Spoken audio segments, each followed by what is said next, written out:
వ్యవసాయ శాఖ ఆధ్వర్యంలో నిజామాబాద్ జిల్లాలో రైతు మహోత్సవం కార్యక్రమం జరిగింది. మరి కార్యక్రమాన్ని మంత్రి తుమ్మల ఉత్తమ్ జూపల్లి ప్రారంభించారు.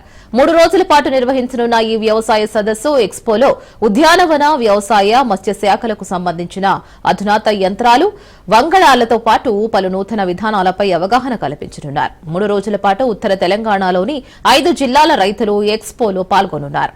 రైతు మహోత్సవానికి సంబంధించిన మరింత సమాచారాన్ని మా రిపోర్టర్ కిషోర్ అందిస్తారు.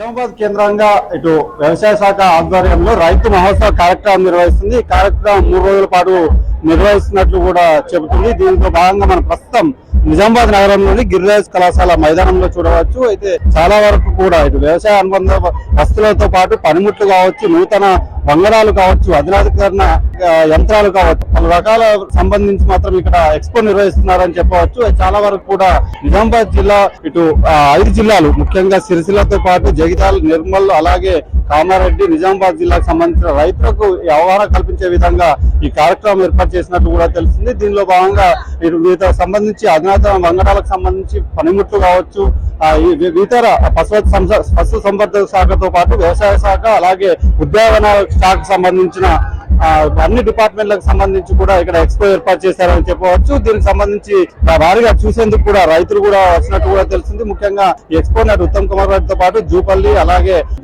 తుమ్మల ముగ్గురు చేతుల మీదుగా ఎక్స్పోను ప్రారంభించారు. 3 రోజుల పాటు ఈ కార్యక్రమం నిర్వహించినట్టు కూడా తెలిసింది. మనతో కొంతమంది ఇక్కడ రైతులు ఉన్నారు. రైతులు అడిగి మరి ఉన్నారు, తెలుసుకునే ప్రయత్నం చేద్దాం. చెప్పండి, ఎట్లా అనిపిస్తుంది, ఎలా అనిపిస్తుంది? ఈ రోజు రాష్ట్ర ప్రభుత్వం ఏర్పాటు చేసినటువంటి వ్యవసాయక ఉత్సవాలు 3 రోజులు ఏర్పాటు చేయడం జరిగింది. అనేక మంది రైతులు ఇతర ప్రాంతాల నుంచి రావడం జరిగింది.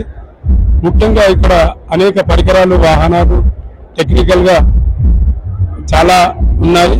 ఇవన్నిటిని చూస్తుంటే ఇటువంటి ప్రోత్సాహకరమైనటువంటిది రైతులకు చాలా అవసరం. ఏ పద్ధతులు చేసినటువంటి నూతన పద్ధతులు అనే అవగాహన చాలా మంచిది. ఎందుకంటే రైతుకు కొన్ని తెలియవచ్చు, కొన్ని తెలియకపోవచ్చు. ఇక్కడ శాస్త్రవేత్తల సహకారం ఉంది, అలాగే ఉత్తమ రైతులు ఉన్నారు.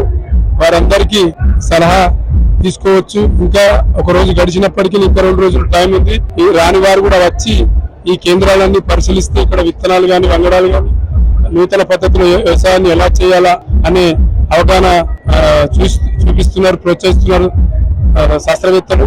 కాబట్టి రైతులు మేము తెలిసి చూసి వచ్చినందుకు మాకు సంతోషంగా ఉందని మేము భావిస్తున్నాము. మిగతా రైతులు కూడా వచ్చి చూస్తే బాగుంటారని చెప్పేసి కోరుతున్నాం. చెప్పండి, ఎలా ఉంది ఎక్స్పో, ఎలా ఉంది, ఏ రకంగా అనిపిస్తుంది? ఈ రైతు సరస్సు చాలా బాగుంది. ఎందుకంటే రైతులకు తెలియని విషయాలు కూడా ఇక్కడ వచ్చి తెలుస్తాయి. కొత్త వంగడాలు కూడా, కొత్త వంగడాలు రైతులకు ఉపయోగపడే ఉన్నాయి. కొత్త మిషనరీలు కూడా, పనిముట్లు కూడా రైతులకు చాలా ఉపయోగపడే పనిముట్లు. కాబట్టి ప్రతి ఒక్కరు వచ్చి రైతు సరస్సును ఉపయోగించుకోవాలని కోరుతుంటూ ప్రత్యేకంగా గవర్నమెంట్ కు మా రైతుల తరఫున అభినందన తెలియజేస్తున్నాం. ఈ రైతు సరస్సు పెట్టినందుకు చాలా థ్యాంక్స్ ఫర్ గవర్నమెంట్. అయితే మొత్తంగా నిజామాబాద్ గిరిరాజ్ కళాశాల ఏర్పాటు చేసిన ఈ ఎక్స్పోకి సంబంధించి 136 స్టాళ్లు ఏర్పాటు చేశారు. ఇందులో పశుసంవర్ధక శాఖతో పాటు వ్యవసాయ, ఉద్యానవన శాఖకు సంబంధించిన అన్ని రకాల ఉత్పత్తులు కావచ్చు, వంగడాలు కావచ్చు, పనిముట్లు కావచ్చు, ఒక రైతుకు సంబంధించిన అన్ని రకాలకు సంబంధించిన ఇక్కడ ఎక్స్పోన్ అయితే నిర్వహిస్తున్నట్టు కూడా తెలుస్తుంది. దీన్ని సద్వినియోగం చేసుకోవాలని మాత్రం అధికారులు చెబుతున్నారు. మరో 3 రోజుల పాటు ఈ ఎక్స్పో జరిగే అవకాశం మాత్రం కనిపిస్తుంది. Court studio.